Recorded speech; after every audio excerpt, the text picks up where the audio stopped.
महाराज, या जगाचा नियम आहे, आपलेच कायम आपल्या विरोधात असतात.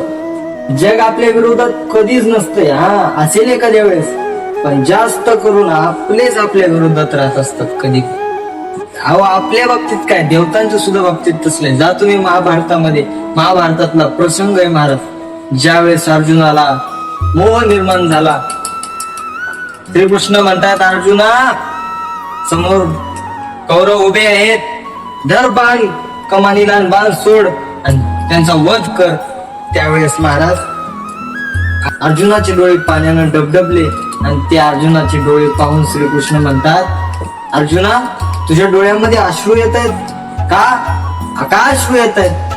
त्यावेळेस अर्जुन म्हटला, देवा, तू म्हणतोयस बाण मारा, पण बाण मारायला समोर तर आपलेच आहेत ना. काय म्हटला अर्जुन? बाण मारला असता, पण समोर तर आपलेच आहेत ना.